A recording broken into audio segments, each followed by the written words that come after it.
आप सभी को नमस्कार।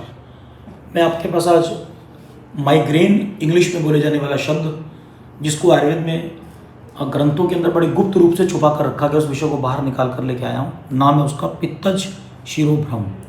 जैसे कि नाम के अंदर दो शब्द छिपे हुए हैं और तीसरा लक्षण छिपा हुआ है। पित्तज एक शब्द है, शिरो दूसरा शब्द है और भ्रम तीसरा शब्द है। पित्तज शिरोभ्रम। जब पित्तज शिरोभ्रम पे हम बात करेंगे तो शरीर का मतलब हो गया वात पित्त कफ, मन का मतलब हो गया सत्व रज और तम। तो शरीर के पित्त गुण के बढ़ने पर और मन के रज गुण के बढ़ने पर क्या क्या होता है, इन दो का संयोग, इन दो का संगम और इन दो के लक्षण समझ लें हम। तो जब शरीर का पित्त गुण बढ़ता है तो सामान्य रूप से पित्त गुण के बढ़ने पे दो प्रकार से वृद्धि मानी जाती है, एक मात्रागत वृद्धि और एक विकृत बुरा पित्त। पित्त जब खराब हो गया और पित्त की जब मात्रा बढ़ गई, तो खराब होने से और मात्रा बढ़ने से जो लक्षण आते हैं, बालों का झड़ना, एसिडिटी होना और गुदा में जलन हो जाना, स्किन पे खारिश खुजली हो जाना और आंखों का लाल हो जाना और अन्य अन्य इत्यादि लक्षण शारीरिक पित्त के बढ़ने से होते हैं। कुछ इस प्रकार के लक्षण हमारे मन के बढ़ने से भी और मन के रजगुण बढ़ने से होते हैं। रज का मतलब होता है चंचलता, एकदम गुस्सा आना, एकदम रोना, एकदम ठंडा हो जाना, बहुत जल्दी जल्दी जल्दी जल्दी निर्णयों में रूपांतरण हो जाना। अब जब शरीर के ये दो प्रकार के लक्षण आते हैं तो एक में पित्त बढ़ता है और एक में रज बढ़ता है। आयुर्वेद के ग्रंथों के अनुसार पित्त के गुण जो कि शरीर का है और रज के गुण जो कि मन का है, ये दोनों के दोनों गुण समान धर्मी होते हैं। समान धर्मी होने के कारण ये एक दूसरे को बढ़ाने का काम करते हैं। जब शरीर का पित्त गुण और मन का रज गुण दोनों का संगम होता है और दोनों की विकृति होती है, तो पित्त गुण रजगुण को बढ़ाएगा और रजगुण पित्त गुण को बढ़ाएगा। अब एक तीसरी अवस्था आती है, उस तीसरी अवस्था में इन दोनों के साथ साथ नीचे से वायु बढ़ती है। अब मैं जो इशारे कर रहा हूँ, मेरे इशारों पे जाइएगा। इधर आपका पित्त गुण आ गया, इधर आपका रज गुण आ गया। जब ये दोनों एक दूसरे को बढ़ाएंगे तो नीचे से वायु बढ़ती है। नीचे से का मतलब कि वायु की गति हमेशा नीचे होती है। कैसे होती है? वायु गैस के माध्यम से नीचे से निकलती है। वायु का काम है कि वो मल को नीचे से निकालती है। वायु का काम है वो मूत्र को नीचे से निकालती है। अब इतनी सारी चीज़ें नीचे से निकलती हैं, किसके कारण? वायु के कारण। मैंने आपको क्या शब्द दिया? जब वायु इन दोनों के साथ साथ नीचे से ऊपर जाएगी तो इन दोनों का संगम वायु के साथ मिलके शिरोभ्रम, सिर के प्रदेश में चला जाएगा। अब मेरी बात नोट करिएगा। अब मैं जो बोलने जा रहा हूँ वो माइग्रेन के जितने पेशेंट्स हैं मेरी बात से सहमत हो जाएंगे। किन किन कंडीशंस में, स्थितियों में, परिस्थितियों में वायु बढ़ती है? अरे भैया कमाल की बात है, ध्यान से सुन लेना मेरी बात। एक तो वायु बढ़ती है भैया कब्ज होने से, एक वायु बढ़ती है बहुत लंबे समय खाली पेट रहने से, एक वायु बढ़ती है दिवा स्वप्न, भैया कुछ काम ना करो, दिन में पढ़ के सो जाओ, एक वायु बढ़ती है रात में जागने से। रात को 12 बजे तक, 11 बजे तक भैया मेरी पिक्चर देख रहे हो, मेरी यूट्यूब देख रहे हो, आयुर्वेद तरंग के चैनल को देख रहे हो ना भैया, दिन में देख लेना।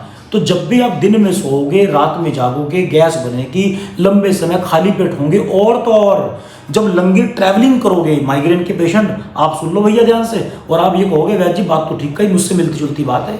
गांव वाला, रिक्शे वाला, साइकिल वाला, ठेले वाला, बिजनेसमैन, कार वाला, डॉक्टर हो, इंजीनियर हो, सबके ऊपर माइग्रेन में एक ही बात बनेगी कि जब जब आप इन चीज़ों से गुजरोगे वायु बढ़ेगी। जैसे ही वायु बढ़ेगी, कैसे बढ़ेगी?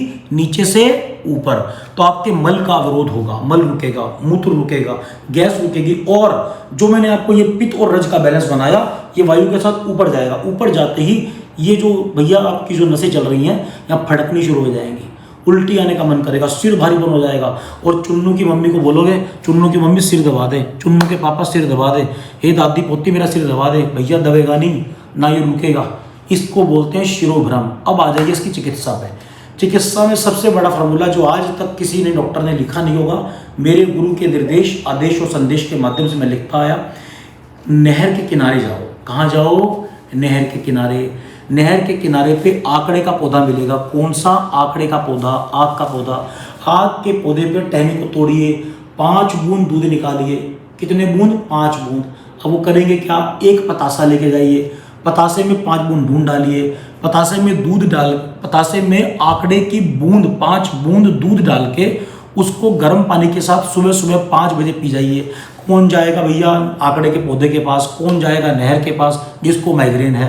तो माइग्रेन वाला रोगी अगर आकड़े के दूध को पतासे में डाल के 1 गिलास गर्म पानी से सुबह 5 बजे पी लेगा तो माइग्रेन चला जाएगा। इसके बाद दुनिया भर का धंधे, चरक की सिफेग्रिन टेबलेट, व्रीहित वात चिंतामणि रस, सूत शिखर रस, काम तुदा रस, शिरशूलादि वज्र रस, पथ्य आदि गुग्गुल और न जाने कितनी भर की टेबलेट रोगियों को मैं इसलिए मात्रा में नहीं बता रहा। आयुर्वेद कहती है कि जितने भी शरीर एक ही बीमारी के हैं, क्योंकि सभी शरीरों की प्रकृति अलग अलग होती है, इसलिए अलग अलग प्रकृति होने के कारण जितनी भी दवाइयां मैंने आपको बताई, इन सभी दवाइयों की मात्रा हर रोग में प्रकृति अलग अलग होने के कारण दवाइयों की मात्रा अलग अलग हो जाती है। तो जब आप केवल एक फार्मूला इस्तेमाल करेंगे और इन दवाइयों में से कोई भी अपनी प्रकृति के अनुसार चिकित्सक की देखरेख में दवाई लेंगे तो माइग्रेन खत्म हो जाएगा। तीसरी और सबसे बड़ी बात, किसी भी कीमत पे आप जो मैंने आपको बताया परहेज के रूप में करें। दिन में सोए ना, रात में जागे ना, पेट में गैस नहीं बननी चाहिए। इसके लिए आप हिंगवाष्टिक चूर्ण खाने के पहले टुकड़े के साथ घी मिला कर लें।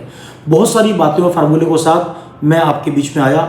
मुझे उम्मीद है कि माइग्रेन को ठीक करने के लिए बताए गए परहेज को आप जीवन में उतारोगे।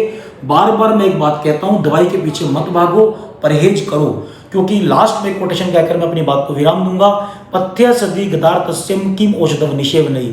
अगर आप परहेज करोगे बीमारी के अनुसार जो शास्त्र में लिखा है तो दवाइयों की जरूरत नहीं, क्योंकि दवाइयों से धंधा चलता है और अगर मुझे धंधे की जरूरत नहीं तो मैं सबका धंधा बंद करा दूंगा। मेरी बात पूरी हुई। आप सभी के दिलों में बैठे प्रभु प्रेम को वैद्य का सविनय से नमस्कार।